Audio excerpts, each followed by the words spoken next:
যখন আমাদের এই দেশে নাস্তিক্যবাদের ঝড় হাওয়া বইতে শুরু করেছিল, যখন এদেশের মানুষ, ইমানদার মানুষরা হতাশার ঘোর অমানিসায় নিমজ্জিত ছিল, তারা হতাশার সাগরে হাবুডুবু খাচ্ছিল, তারা মনে করছিল এদেশটা বুঝি নাস্তিক্যবাদের করাল গ্রাসের শিকার হয়ে যাবে।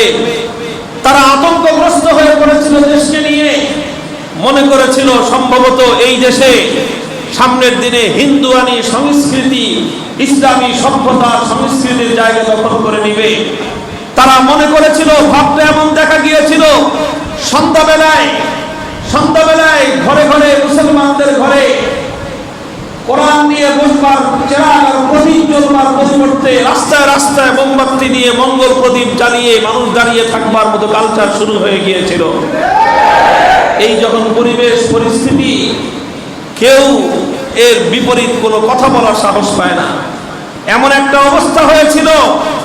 2013 সালে সেই সময়ের কথা আমরা ভুলে যাই নাই। প্রথম যখন শাহবাগে এই সকল আস্ফালন শুরু হয়, তখন সরকারের বিরুদ্ধে তারা ছিল, সরকারও প্রথম তাদের বিরুদ্ধে ছিল। এই সকল বখাটে ছেলে মেয়েদেরকে সরকার প্রথম প্রশ্রয় দিতে চায় নাই, কিন্তু তারা এমন একটা পরিবেশ তৈরি করলো, সরকার ভয় পেয়ে গেল তাদের এই আস্ফালন দেখে। এমনকি গোটা রাষ্ট্র এবং সরকার ব্যবস্থা সেই সকল বখাটে উচ্ছৃঙ্খল তরুণীদের কাছে আত্মসমর্পণ করেছিল।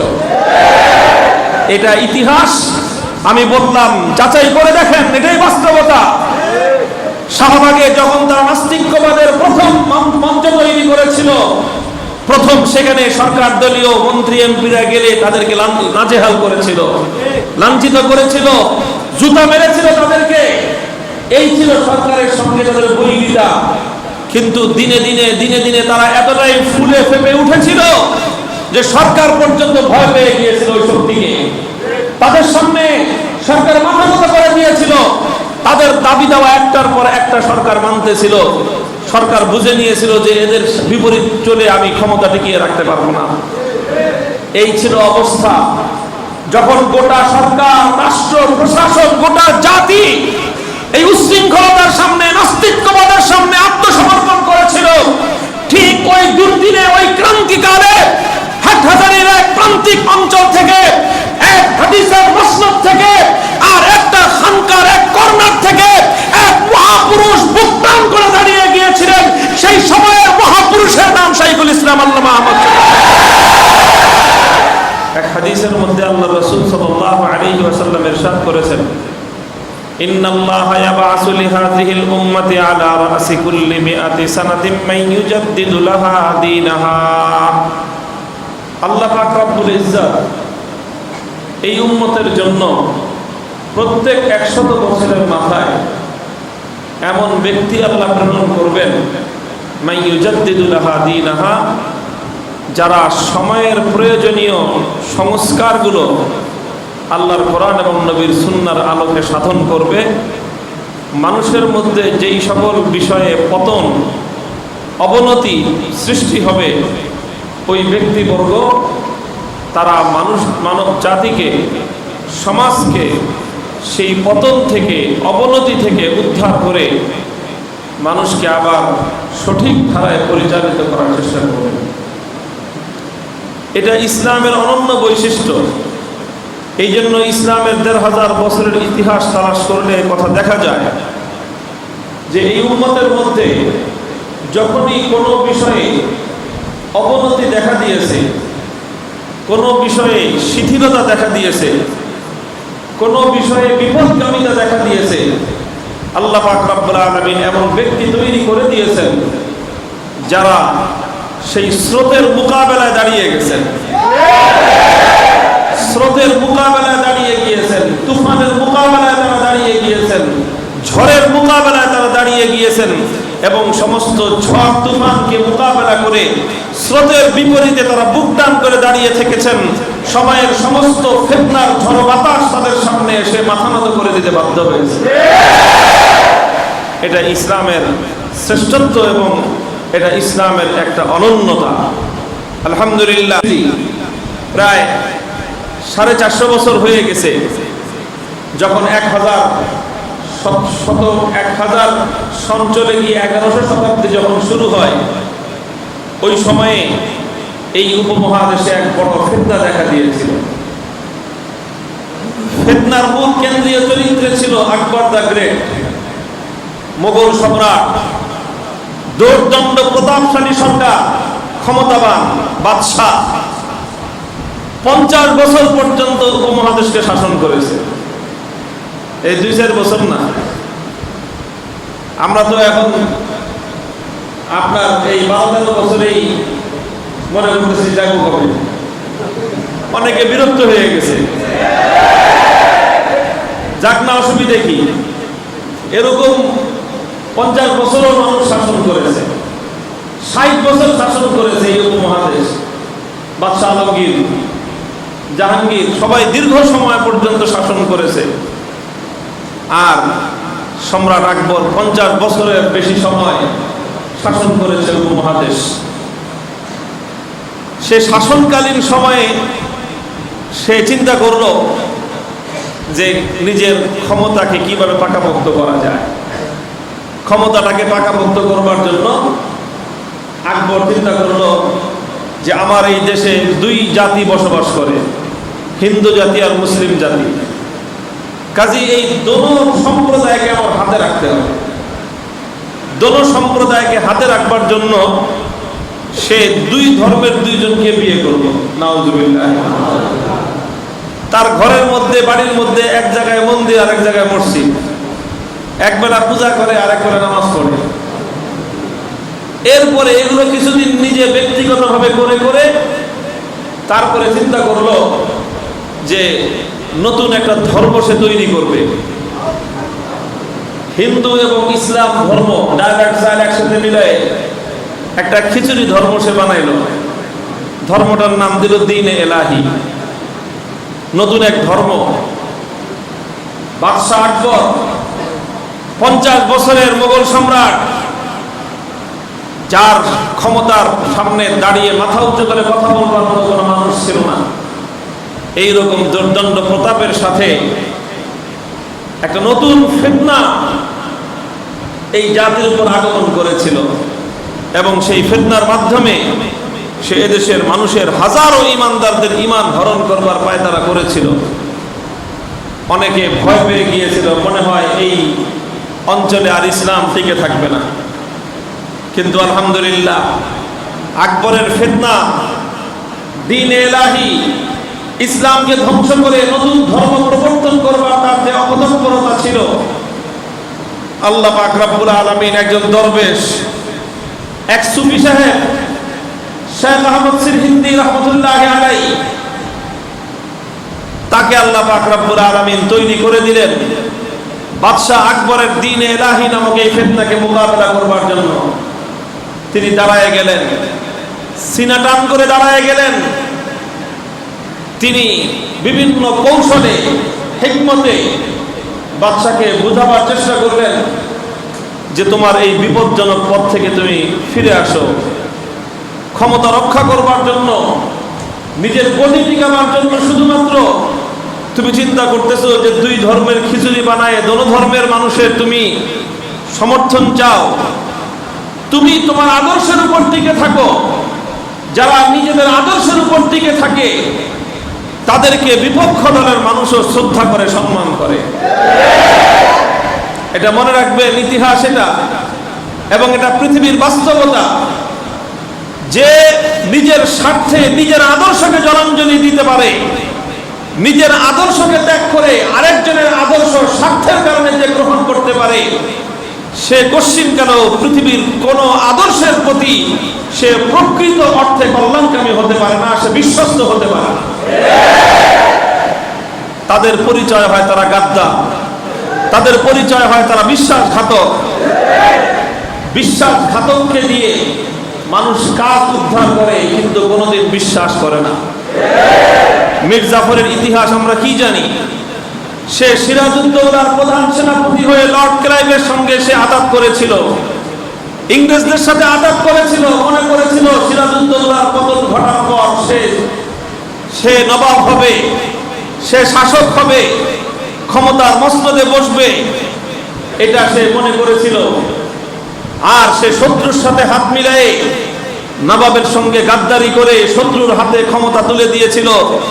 চুক্তি ছিল যে ইংরেজরা নবাব সিরাজউদ্দৌলার পতনের পর মির্জাফরকে ক্ষমতায় বসাবে। কিন্তু ইতিহাস কি বলে? ইংরেজরা বুঝেছিল যে মির্জাফর নবাব সিরাজউদ্দৌলা তার স্নেহ মমতায় লালিত পালিত হয়ে তার আশ্রয়ে প্রশ্রয়ে থেকে তাকে যদি ছবল মারতে পারে, তাহলে আজকে যদি আমরাও লালন পালন করি, কালকে সে আমাদেরকে লাথি মারতে দেরি করবে না। এজন্য বিশ্বাসঘাতককে কেউ কোনোদিন বিশ্বাস করে না। স্বার্থের জন্য কাজে লাগায়, স্বার্থ যখন ফুরিয়ে যায় তখন সেও মনে করে যে নাকি আমার কথায় নিজের বাপের সঙ্গে গাদ্দারি করতে পারছে, সে আমার সঙ্গে চোখ মুন্ডি দিতে করে কতক্ষণ। এই জন্য খবরদার, কোন সময় কেউ নিজের ব্যক্তিগত স্বার্থের কারণে নিজের আদর্শের সঙ্গে গাদ্দারি করবেন না। বলতেছিলাম, শেখ আহমদ সিরহিন্দি মুজাদ্দিদ আল-ফিসানি রাহমাতুল্লাহি আলাইহি বাদশাহ আকবরকে বুঝাইলেন যে ক্ষমতার প্রয়োজন, আর এই ক্ষমতার জন্য ক্ষমতার মোহে অন্ধ হয়ে তুমি তোমার নিজের হাজার বছরের পিতৃপুরুষদের ঐতিহ্যকে ছেড়ে দিয়ে, কোরআন হাদিসের আদর্শ ছেড়ে দিয়ে তুমি হিন্দু আর ইসলাম ধর্ম মিলাই নতুন এক জগা খিচুড়ি মার্কা বাতিল ধর্মের প্রবর্তন করতেছো। এটা তোমাকে শেষ রক্ষা করতে পারবে না, এটার দ্বারা তোমার ক্ষমতা রক্ষা হবে না। তুমি তোমার আদর্শ ইসলামকে আঁকড়ে ধরো, ইনশাআল্লাহ ইসলাম তোমাকে পৃথিবীতেও সম্মানিত করবে, পরকালেও সম্মানিত করবে। আলহামদুলিল্লাহ, শেখ আহমদ সিরহিন্দি মুজাদ্দিদ আল-ফিসানি রাহমাতুল্লাহি আলাইহির সেই চেষ্টা বৃথা যায় নাই, বৃথা যায় নাই। আকবরের উপর ততটা কার্যকরী না হলেও আকবরের পরবর্তী তার যে সন্তান বাদশাহ জাহাঙ্গীর ছিল, সেই জাহাঙ্গীরের উপর মুজাদ্দিদ আল-ফিসানি রাহমাতুল্লাহি আলাইহির এই মেহনত, তার এই দাওয়াত, এটা ফলপ্রসূ হয়েছিল। আর আকবর দীর্ঘ 50 বছর ধরে যেই কুফর এবং শিরকের এক তুফান এদেশে প্রবাহিত করেছিল, মুজাদ্দিদ আল-ফিসানি রাহমাতুল্লাহি আলাইহি তিনি এবং তার শিষ্য, তার ভক্ত হয়ে গিয়েছিল পরবর্তী বাদশাহ জাহাঙ্গীর। এবং সেই বাদশাহ জাহাঙ্গীরের মাধ্যমে সূচনা হয়েছিল সেই ফিতনার মোকাবেলায়। জাহাঙ্গীরের পরে যখন বাদশাহ আওরঙ্গজেব আলমগীর রাহমাতুল্লাহি আলাইহি ক্ষমতার মসনদে বসলেন, তখন আল্লাহ পাক রব্বুল আলামিন আকবরের ঘরে আলমগীর, বাদশাহ জাহাঙ্গীর আকবরের সন্তান, তার সন্তান আওরঙ্গজেব আলমগীর, সেই আলমগীর তিনি সময়ের শ্রেষ্ঠ বুজুর্গ ছিলেন। কোনদিন তাহাজ্জুদের নামাজ কাজা হয়েছে বলে জানা যায় না। নিজের হাতে উপার্জন করে কামাই করতেন, নিজের হাতে উপার্জিত কামাই দিয়ে জীবন ধারণ করতেন। মোগল সম্রাট ছিলেন আওরঙ্গজেব আলমগীর রহমতুল্লাহ আলাইহি। সম্রাট থাকা অবস্থায়, বাদশা থাকা অবস্থায় তিনি রাষ্ট্রীয় কোষাগার থেকে নিজের ব্যক্তিগত কাজে কোনো পয়সা খরচ করতেন না, নিজে উপার্জন করতেন। তার হাতের লেখা খুব সুন্দর ছিল, বাদশাহ আলমগীরের খুশখত, খুব সুন্দর হস্তলিপি শিল্পী ছিলেন তিনি। নিজের হাতে কোরআন শরীফ লিখতেন। সেই কোরআন শরীফ বাদশাহর লেখা, চমৎকার সুন্দর। তখন তো প্রেস ছিল না, ছাপানো ছিল না কোরআন। কোরআনে পাক মানুষ হাতে লিখে লিখেই পড়তো। তো ওনার হাতে লিখিত এই কোরআন তিনি বিক্রি করতেন। আর এইভাবে নিজ হাতে লিখিত লেখার শিল্পীর মাধ্যমে, নিজের হস্তশিল্পের মাধ্যমে, নিজের হাতে লিখে কোরআনে পাক তৈরি করে সেই মুসহাফগুলো বিক্রি করে উপার্জিত সেই পয়সা দিয়ে নিজের ব্যক্তিগত এবং সাংসারিক প্রয়োজন তিনি পূরণ করতেন। আল্লাহ পাক রব্বুল আলামিন মুজাদ্দিদ আল-ফিসানি রাহমাতুল্লাহি আলাইহির মেহনতের বরকতে বাদশাহ আকবরের জমানা থেকে বাদশাহ আলমগীরের জমানা খুব বেশি দূরে নয়, 100 বছর না, সমস্ত হালাত এবং সমস্ত অবস্থা আল্লাহ পাক পরিবর্তন করে দিয়েছেন। আলহামদুলিল্লাহ, এটাই হলো উম্মতের উলামায়ে কেরামের মেহনত। যুগে যুগে আল্লাহ পাক রব্বুল আলামিন তার বান্দাদের মধ্যে এমন আলেম আল্লাহ তৈরি করে দেন যারা সময়ের বাতাসের গতি পরিবর্তন করে দেন।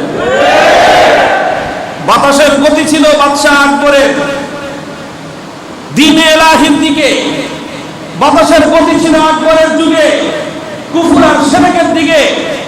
আল্লাহর এক বান্দা মুজাদ্দিদ আল ফিসানির মেহনতের বরকতে সেই বাতাসের বেগ পরিবর্তন হয়ে আওরঙ্গজেব আলমগীরের যুগে গোটা ভারত মহাদেশ জুড়ে, ভারত উপমহাদেশ জুড়ে ইসলামের ঝান্ডা সমুন্নত হয়েছিল।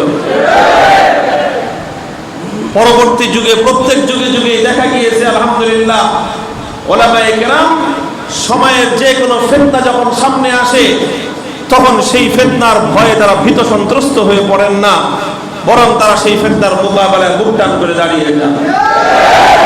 সর্বশেষ নজির শাইখুল ইসলাম আল্লামা শাহ আহমদ শফী রাহিমাহুল্লাহু তাআলা, আল্লাহ পাক রব্বুল আলামিন শাইখুল ইসলাম শাহ আহমদ শফীর কবরকে জান্নাতের বাগান বানিয়ে দেন। কবরকে আল্লাহ পাক নূরের দ্বারা ভরপুর করে দেন। যখন আমাদের এই দেশে নাস্তিক্যবাদের ঝড় হওয়া বইতে শুরু করেছিল, যখন এদেশের মানুষ ইমানদার মানুষরা হতাশার ঘোর অমানিসায় নিমজ্জিত ছিল, তারা হতাশার সাগরে হাবুডুবু খাচ্ছিল, তারা মনে করছিল এদেশটা বুঝি নাস্তিক্যবাদের করাল গ্রাসের শিকার হয়ে যাবে। তারা আতঙ্কগ্রস্ত হয়ে পড়েছিল দেশকে নিয়ে, মনে করেছিল সম্ভবত এই দেশে সামনের দিনে হিন্দুয়ানি সংস্কৃতি ইসলামী সভ্যতা সংস্কৃতির জায়গা দখল করে নিবে। তারা মনে করেছিল, ভাবটা এমন দেখা গিয়েছিল সন্ধ্যাবেলায় ঘরে ঘরে মুসলমানদের ঘরে কোরআন নিয়ে বসবার চেরাগ আর প্রদীপ জ্বলবার পরিবর্তে রাস্তায় রাস্তায় মোমবাতি দিয়ে মঙ্গল প্রদীপ জ্বালিয়ে মানুষ দাঁড়িয়ে থাকবার মতো কালচার শুরু হয়ে গিয়েছিল। এই যখন পরিবেশ পরিস্থিতি, কেউ এর বিপরীত কোনো কথা বলার সাহস পায় না, এমন একটা অবস্থা হয়েছিল। 2013 সালে সেই সময়ের কথা আমরা ভুলে যাই নাই। প্রথম যখন শাহবাগে এই সকল আস্ফালন শুরু হয়, তখন সরকারের বিরুদ্ধে তারা ছিল, সরকারও প্রথম তাদের বিরুদ্ধে ছিল। এই সকল বখাটে ছেলে মেয়েদেরকে সরকার প্রথম প্রশ্রয় দিতে চায় নাই, কিন্তু তারা এমন একটা পরিবেশ তৈরি করলো, সরকার ভয় পেয়ে গেল তাদের এই আস্ফালন দেখে।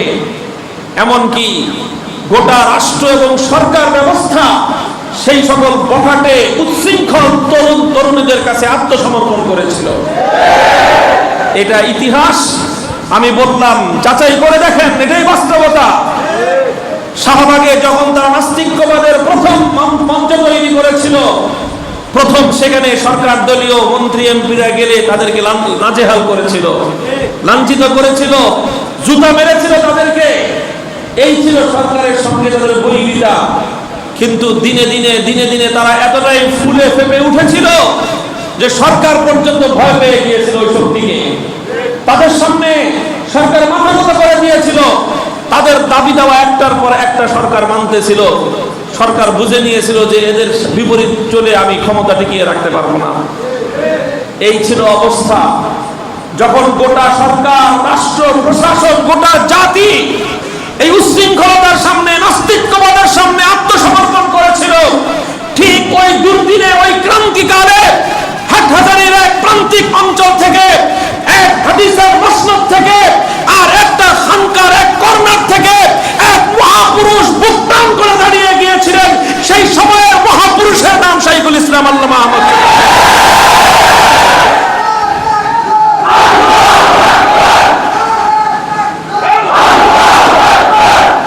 আলহামদুলিল্লাহ, তিনি দাঁড়িয়ে গিয়েছিলেন, ভয় পান নাই। তিনি বলেছিলেন যে এই সমস্ত অসভ্যতা, অশ্লীলতা আমাদের সোনার বাংলাদেশে চলতে পারে না। রাত 12টা-1টার সময় একটা মেয়ে তার অভিভাবকের পারমিশন ছাড়া একটা রাস্তার মোড়ে গিয়ে বেগানা পুরুষদের সঙ্গে নাচানাচি করবে, তাদের সঙ্গে সে এভাবেই বেপরোয়াভাবে চলাফেরা করবে, এটা আমার বাংলাদেশের হাজার বছরের স্বাধীন রক্ষণশীলতার ঐতিহ্যকে ধুলোয় মিশিয়ে দেওয়ার নামান্তর। এটা ছিল বাংলাদেশের স্বাধীন এবং রক্ষণশীল পরিবার ব্যবস্থার বিরুদ্ধে ষড়যন্ত্র। মুহতারাম হাজিরিন, কথাটা খুব মনে রাখবেন। বিভিন্ন নামে আজকে আমাদের এই দেশের ঐতিহ্যকে ধ্বংস করার পায়তারা চলছে। আমাদের দেশের সভ্যতা সংস্কৃতি সম্পর্কে খুব ভালো করে আমরা ওয়াকিফাল, খুব ভালো করে এটা আমরা জানি। আমাদের এই দেশে আবহমান কাল থেকে অশ্লীলতার কোনো স্থান নাই, মুসলিম পরিবারেও নাই, এমনকি হিন্দু পরিবারেও অশ্লীলতা বেহায়াপনার কোনো সুযোগ নাই। আপনারা যারা বনেদি ঐতিহ্যবাহী পরিবারগুলো সম্পর্কে জানেন, খবর নিয়ে দেখবেন। আমাদের মুসলিম সম্ভ্রান্ত পরিবার যারা আগে ছিল, সেই সম্ভ্রান্ত মুসলিম পরিবারের কোনো নারী খোলামেলা কোনোদিন ঘর থেকে বাইরে বের হলো না, কোনোদিনও না। আপনি খবর নিয়ে দেখেন, খবর নিয়ে দেখেন। আজও যারা বাংলাদেশের বিভিন্ন অঞ্চলের সম্ভ্রান্ত পরিবারের বংশধর রয়েছে, যারা 100 বছর 200 বছর 300 বছর 400 বছর 500 বছর আগে থেকে যাদের পূর্বপুরুষরা সম্ভ্রান্ত, তারা বড় ফ্যামিলি, ঐতিহ্যবাহী, শিক্ষিত, সম্ভ্রান্ত পরিবার হিসেবে যারা পরিচিত, খবর নিয়ে দেখেন আপনি, তাদের কোনো একজনের পরিবারে এই কালচার দেখাতে পারবেন না যে তাদের মহিলারা বাড়ি থেকে বের হওয়ার সময় অশালীন ভাবে, খোলামেলা ভাবে, নিরাপত্তাহীন ভাবে বের হয়েছে। কাউকে দেখাতে পারবেন না। এমনকি হিন্দুদের মধ্যে পাবেন না এটা আপনি। মুসলিম সম্ভ্রান্ত পরিবারের মেয়েরা যেরকম শালীনতা, নিরাপত্তা এবং রক্ষণশীলতা রক্ষা করে চলে, হিন্দু বনেদি পরিবারের মেয়েদেরও অশালীন ভাবে উগ্র পোশাক পরিধান করে ঘরের বাইরে যাওয়ার অনুমতি এই জমিনে, এই সমাজে কোশ্চিনকালেও ছিল না। এটা হলো আমাদের দেশের হাজার বছরের ইতিহাস, হাজার বছরের ঐতিহ্যই বাংলাদেশের এটা। এখন বাঙালিয়ানা সংস্কৃতির নামে, বাঙালিয়ানা সংস্কৃতির নামে কখনো, আর কখনো ইউরোপীয় কালচারের নামে, কখনো পয়লা বৈশাখের নামে, কখনো 31st নাইটের নামে, নানা নামে অশ্লীলতা, বেহায়াপনা আর নারী স্বাধীনতার নামে নারীর ইজ্জত এবং সম্ভ্রম লুণ্ঠন করবার আয়োজন চলছে। নারীর সম্ভ্রম লুণ্ঠন করবার আয়োজন এইভাবে চলছিল যখন কাজগুলো। শাহবাগের রাত 3টার সময় দেখা যায় এক মেয়ে স্লোগান তুলতেছে, তার সঙ্গে শত শত যুবক তার চতুর্পাশে নাচতেছে। এরকম পরিবেশ, এর বিরুদ্ধে কথা বলবার মতো কেউ ছিল না। আল্লাহ পাক রব্বুল আলামিন যুগের এই আজিম শান তাজদীদের জন্য শাইখুল ইসলাম আল্লামা আহমদ শফীকে আল্লাহ কবুল করেছিলেন। তিনি মাথা তুলে দাঁড়িয়েছিলেন, বলেছিলেন যে আমাদের এই সমাজে, আমাদের এই দেশে এই অসভ্যতার, বেহায়াপনার স্থান থাকতে পারে না। তুমি মেয়ে মানুষ, তুমি রাত 3টার সময় ঘরের বাইরে আসো, তোমার বড় ভাই কোথায়? তোমার সাথে তোমার বাবা কোথায়? বিবাহিত হয়ে থাকলে তোমার স্বামী কোথায়? বুড়ো হয়ে থাকলে, বৃদ্ধা হয়ে থাকলে সন্তান কোথায়? তোমার সঙ্গে তোমার বাবাও নেই, তোমার বড় ভাইও নেই, তোমার স্বামীও নেই, তোমার সন্তানও নেই। তুমি একটা মেয়ে একা, তুমি কোনো সভ্য সমাজে রাত বিরাত রাস্তাঘাটে ঘোরাফেরা করতে পারো না। যেই সমাজের মেয়েরা রাত বিরাত একাকী, নিজের বাবা, নিজের ভাই, নিজের স্বামী, নিজের সন্তানকে উপেক্ষা করে একা একা এভাবে চলাচল করে, সেই সমাজ পশ্চিমকালেও এটা সভ্য সমাজ নয়, এটা নষ্ট সমাজ। এই নষ্ট সমাজ পরিণত করবার জন্য শাহজালাল, শাহ মাকদুমদের এই পূর্ণভূমি বাংলার মাটিকে যখন নষ্ট সমাজে পরিণত করবার পায়তারা চলছিল, ওই সময়ে সেই মুজাদ্দিদ আল ফিসানি রাহমাতুল্লাহি আলাইহির উত্তরসূরি হয়ে শাইখুল ইসলাম আল্লামা শাহ আহমদ শফী রাহমাতুল্লাহি আলাইহি তিনি মাঠে অবতীর্ণ হয়েছিলেন। আর এমন ভাবে অবতীর্ণ হয়েছিলেন, তিনি যখন মাঠে নামলেন, তিনি যখন ঘর থেকে বের হলেন, তিনি যখন খানকা থেকে রাজপথে আসলেন, তখন তার অবস্থাটা কি হয়েছিল? আমরা যে গল্পের বইয়ের মধ্যে পড়েছিলাম, হ্যামিলনের বাঁশিওয়ালা, হ্যামিলনের বাঁশিওয়ালা, তার পিছনে গোটা জাতি যেভাবে ছুটেছিল, শাইখুল ইসলাম আল্লামা আহমদ শফী যখন ডাক দিলেন, গোটা বাংলার লক্ষ কোটি তৌহিদি জনতা শাপলা চত্বরের দিকে ছুটেছিল। সেটা ছিল নাস্তিক্যবাদের বিরুদ্ধে ঈমান এবং তাওহীদের লড়াই। সেটা ছিল আল্লাহর পয়গম্বরের দুশমনদের বিরুদ্ধে রাসূল প্রেমীদের লড়াই। সেটা ছিল বিজাতীয় কালচারের বিরুদ্ধে বাংলাদেশের হাজার বছরের স্বাধীনতা সভ্যতা রক্ষা করবার লড়াই। আলহামদুলিল্লাহ, সেই লড়াইয়ে চূড়ান্ত বিজয়ের মালা আহমদ শফির গর্দানে গলায় উঠেছিল। তিনি বিজয়ের মালা পরেই দুনিয়া থেকে বিদায় নিয়েছেন। কথা বলা ঠিক না? মুহতারাম হাজিরিন, কথা বেশি না, শেষ আমার কথা। আল্লামা আহমদ শফি রহমতুল্লাহ আলাইহি জীবন সায়াতে দুটি বিষয়ের উপর খুব গুরুত্ব দিয়েছেন। দুটি বিষয়ের উপর আমাদের সমকালীন অন্যান্য বুজুর্গরাও দুই বিষয়ের উপর তাদের শেষ জীবনে অনেক গুরুত্ব দিয়েছেন। হাফিজ হুজুর রহমতুল্লাহ আলাইহি এই গুরুত্ব দিয়েছিলেন, আল্লামা আহমদ শফিও এই গুরুত্ব দিয়ে গেছেন। শাইখুল হাদিস আল্লামা আজিজুল হক নববরাল্লাহু বারাকাতুহু তিনিও শেষ জীবনে প্রত্যেকটা মাহফিলে প্রত্যেকটা জায়গায় জায়গায় এই কথা বলতেন। সেটা হলো এই, নিজের সন্তানদেরকে কোরআনী শিক্ষার ব্যবস্থা করো, কোরআনী শিক্ষার ব্যবস্থা করো। হযরত হাফিজ হুজুর রহমাতুল্লাহ আলাইহির স্বপ্ন ছিল এদেশে ৬৮,০০০ গ্রাম, প্রতিটি গ্রামে অন্তত একটি করে যেন আল্লাহর কোরআনের মক্তব হয়। তিনি মেহনত শুরু করেছিলেন। হাফিজ হুজুর রহমাতুল্লাহ আলাইহির সেই স্বপ্নের বদৌলতে এবং সেই স্বপ্নের বরকতে বাংলাদেশে কোরআনী শিক্ষার দুটি ধারা জন্ম নিয়েছিল। একটি ধারার নাম হলো নাদিয়াতুল কোরআন, অপর ধারার নাম হলো নুরানি কোরআন। নাদিয়াতুল কোরআন আর নুরানি তালিমুল কোরআন, এটা হযরত হাফিজ হুজুর রাহমাতুল্লাহ আলাইহির আল্লাহর কোরআনী শিক্ষাকে ব্যাপকতর করবার স্বপ্নের ফসল। মুহতারাম হাজিরিন, হযরত হাফিজ হুজুর রাহমাতুল্লাহ আলাইহি স্বপ্ন দেখেছিলেন, পরিকল্পনা গ্রহণ করেছিলেন, আমার এই বাংলাদেশে যেন এমন একটা গ্রাম অবশিষ্ট না থাকে যেই গ্রামের মধ্যে আল্লাহর কোরআনের কোরআনী মক্তব নাই। এমন কোন গ্রাম যেন অবশিষ্ট না থাকে যেই গ্রামের মধ্যে কোরআনী শিক্ষার প্রাণ কেন্দ্র নাই। হাফিজ হুজুর দুনিয়া থেকে বিদায় নিয়ে গেছেন, তার মিশন থেমে নাই।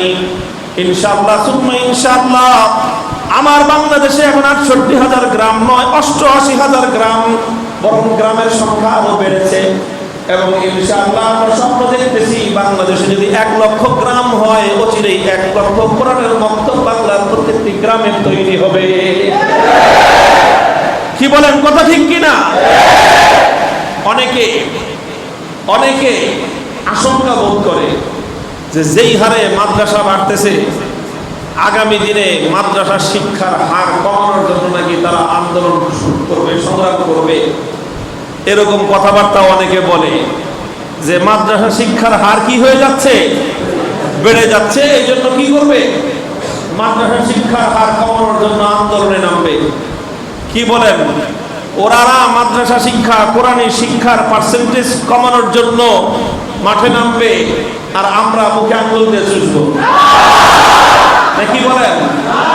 শাইখুল ইসলাম আল্লামা আহমদ শফি আমাদেরকে এই শিক্ষা দিয়ে গেছেন। শাইখুল হাদিস রহমতুল্লাহ আলাইহি আমাদের কাছে এই আমানত রেখে গেছেন। হযরত হাফিজ হুজুর রহমতুল্লাহ আলাইহি আমাদেরকে এই শিক্ষা দিয়ে গেছেন। ইনশাআল্লাহ সুম্মা ইনশাআল্লাহ উলামায়ে কেরাম তৎপর আছেন। এখন প্রতি বছর প্রায় 25 থেকে 30,000 আলেম প্রতি বছর দাওরায়ে হাদিস পরীক্ষা দিয়ে ফারেক হচ্ছেন, এবং এ থেকে প্রায় অর্ধেক উলামায়ে কেরাম বাংলাদেশের বিভিন্ন অঞ্চলে আল্লাহর কোরআনের শিক্ষায় তারা নিয়োজিত হচ্ছেন। তোমরা স্বপ্ন দেখতেছো আল্লাহর জমিন থেকে কোরআনের শিক্ষার হার কমিয়ে দিবা, আমরা স্বপ্ন নয়, আমরা প্রত্যয় গ্রহণ করছি। ইনশাআল্লাহ আগামী দিনে আমার দেশের একটা ঘর কোরআনের শিক্ষা থেকে বঞ্চিত থাকবে না।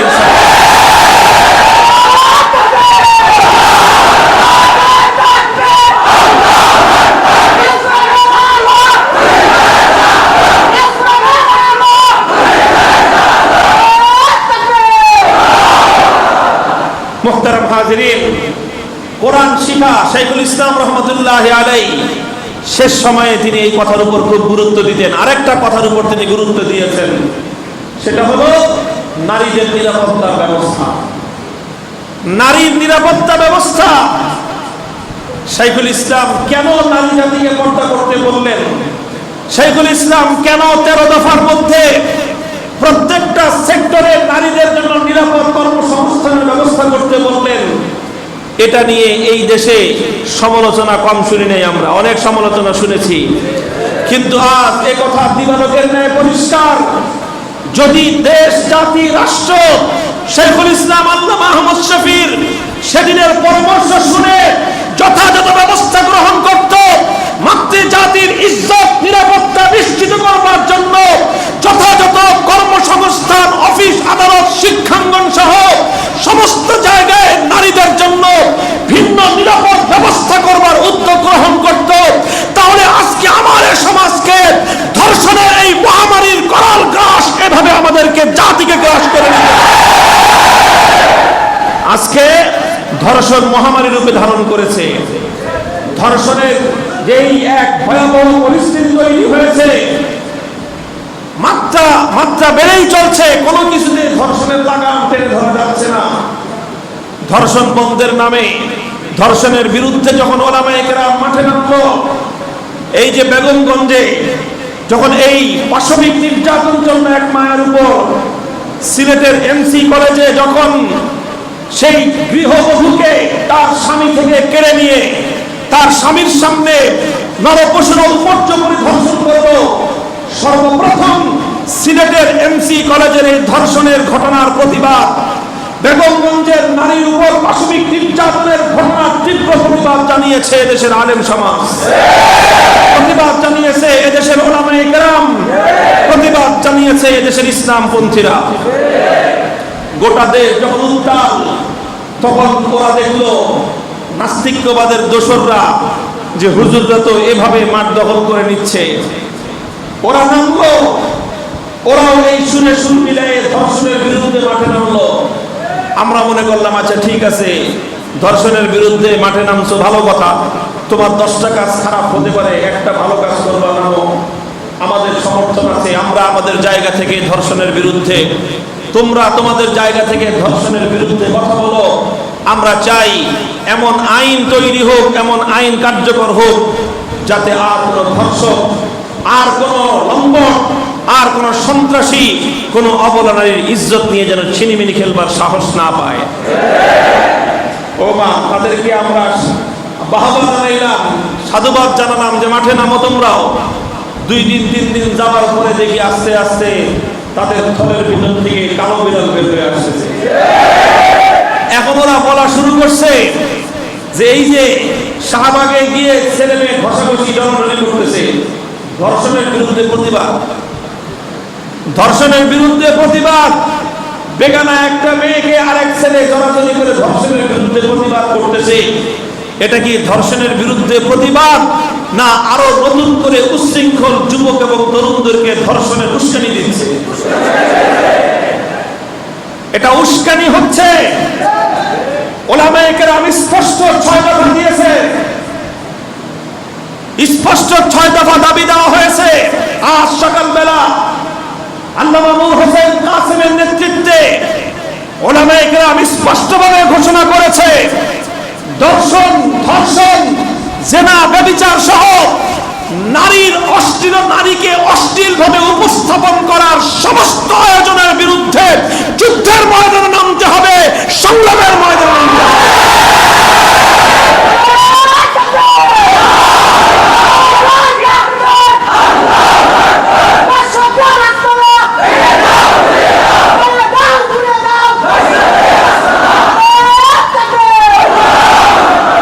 ছোট্ট একটা প্রশ্নের জবাব দেই, তারা শুধু একই কথা বলতেছে যে ইচ্ছাপূর্বক যদি কেউ অবৈধ মেলামেশা করে তাহলে কোনো আপত্তি নেই। আমরা বলতেছি ধর্ষণ চিরতরে বন্ধ করবার জন্য ইসলামী অনুশাসনের কোনো বিকল্প নেই। ধর্ষণের প্রবণতা যদি রোধ করতে হয়, তাহলে নারী এবং পুরুষের অবাধ মেলামেশার মধ্যে আস্তে আস্তে সীমাবদ্ধতা আনতে হবে। নারী সমাজে অশ্লীল এবং ব্যবসার পণ্য হিসেবে নারীদের ব্যবহার বন্ধ করতে হবে। নারীদেরকে অশ্লীল ভাবে যারা উপস্থাপন করে তারাই মাতৃজাতির কলঙ্ক করে। যারা গাড়ি বিক্রি করবে, গাড়ি, প্রিমিয় গাড়ি অথবা জিপ গাড়ি, মাইক্রোবাস, তারা গাড়ি এটাকে অ্যাডভার্টাইজ দেয়। তো গাড়ির অ্যাডভার্টাইজের মধ্যে উলঙ্গ একটা নারী চারপাশে দাঁড় করায় দেয়। আচ্ছা, বুঝলাম না এই গাড়ির অ্যাডভার্টাইজমেন্টের সাথে নারীর কি সম্পর্ক? ব্লেডের অ্যাডভার্টাইজ, ব্লেড দিয়ে কেউ চুল কাটে, কেউ শেভ করে, জায়েজ না জায়েজ পরের কথা গেলাম, যাই হোক, ব্লেড দিয়ে পুরুষরা যারা সুন্নত মোতাবেক আমল করতে এখনো প্রস্তুত হয় নাই তারা শেভ করে। এখানে মেয়ে মানুষের অপশনটা কোথায়? এখানে মেয়ে মানুষের সুতি কোথায়? মানে অপশন কোথায়? ব্লেডের অ্যাডভার্টাইজমেন্টেও দেখা যায় দুইটা ন্যাংটা মেয়ে আছে। এইভাবে নারীকে ব্যবসার পণ্য হিসাবে জাতির সামনে উপস্থাপন করে মাতৃজাতিকে কলঙ্কিত করা হয়। রাস্তার বিলবোর্ড, বড় বড় সাইনবোর্ড, বড় বড় পোস্টারগুলোর মধ্যে নারীর সমস্ত শরীরকে, নারীর আবেদনময়ী অঙ্গগুলোকে এমন ভাবে খোলাখুলি ভাবে উপস্থাপন করা হয়। সেই বিলবোর্ড দেখার পর, সেই পোস্টার দেখার পর, তারপরে সেই ইউটিউবের অ্যাডভার্টাইজ দেখার পর, তারপরে টেলিভিশন সিনেমার মধ্যে ওই নাটকে নারীদের এইভাবে অশ্লীল দৃশ্য দেখার পর একটা তরুণ আর যুবকের মধ্যে যখন উত্তেজনা তৈরি হয়, যখন তার মধ্যে যৌন উত্তেজনা সৃষ্টি হয়, তখনই এরপরের ধাপে গিয়ে সেটা ধর্ষণে পরিণত হয়।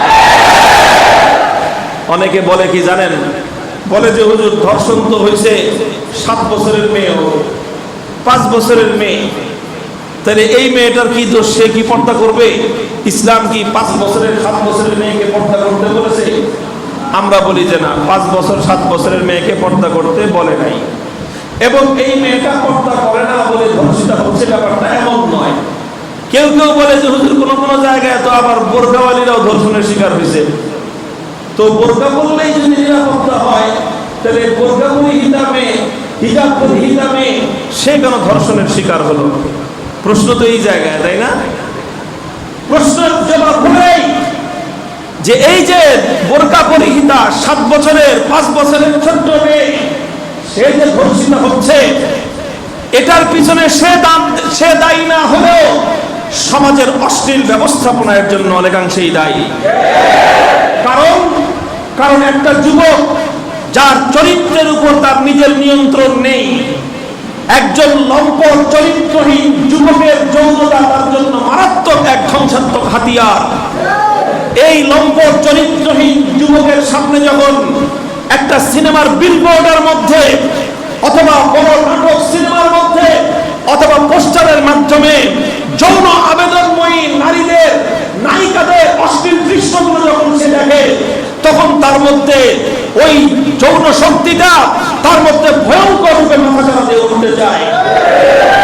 প্রথম তো চেষ্টা করে যে যারে দেখে তার মধ্যে উত্তেজনা সৃষ্টি হয়েছে তার দ্বারাই উত্তেজনা নিবারণ করতে, কিন্তু ওই নায়িকারে তার সবাই পায় না, যেটা নাকি অশ্লীল অবস্থায়, অর্থবলম্ব অবস্থায় আপনার ওই সিনেমা নাটকে অথবা বিলবোর্ডে আর ওই বিভিন্ন ইউটিউবের মধ্যে যে সমস্ত অশ্লীল মেয়েরা নিজেদেরকে এইভাবে খোলামেলা ভাবে উপস্থাপন করে যুব চরিত্রকে উত্তেজিত করে তুলল, সব যুবকরা তাদেরকে খুঁজে পায় না। তো এর মধ্যে তো উত্তেজনা তো সৃষ্টি হয়ে গেল। উত্তেজনা প্রশমন করবার মতো তো সমস্ত ইমানদারের, মানবতাকামী, জাতি ধর্ম নির্বিশেষে প্রত্যেকটি মানুষের আমাদের সংগ্রামের মূল কথা হলো এবারের সংগ্রাম হবে ধর্ষণের বিরুদ্ধে। ধর্ষণের বিরুদ্ধে, জেনা ব্যভিচারের বিরুদ্ধে সংগ্রামের মূল 2 পয়েন্ট। 1 নম্বর হলো অশ্লীলতা বন্ধ করো, 2 নম্বর মাদক নিয়ন্ত্রণ করো। এটার জন্য ইনশাআল্লাহ স্থানীয়ভাবেও আলেম সমাজ পদক্ষেপ নেবেন। কি বলেন? ওলামায়ে কেরাম যদি ডাক দেন, মাওলানা শফিক সাহেব যদি ডাক দেন, ওলামা পরিষদ যদি আপনাদেরকে আহ্বান করেন, সারা দিবেন তো ইনশাআল্লাহ? আল্লাহ পাক রব্বুল আলামিন তৌফিক দান করেন, কবুল করেন। ওলামায়ে কেরামের মাধ্যমে আল্লাহ পাক রব্বুল আলামিন যেই যুগে যেই ফিতনা মাথাচাড়া দিয়ে ওঠে আল্লাহ পাক রব্বুল আলামিন আলেমদের মাধ্যমে সেই ফিতনার মোকাবেলা করার ব্যবস্থা করে দেন। ইনশাআল্লাহ এই ফিতনাও টিকবে না, সমস্ত ফিতনা ঝড়ের তুফানে বাতাসে ভেসে যাবে ইনশাআল্লাহ। আল্লাহ পাক রব্বুল আলামিন আমাদের সকলকে আমাদের জন্মভূমিতে মাতৃভূমিতে শান্তিপ্রিয়ভাবে ইসলাম নিয়ে, সভ্যতা নিয়ে, ভদ্রতা নিয়ে, শালীনতা নিয়ে বেঁচে থাকবার তৌফিক দান করেন।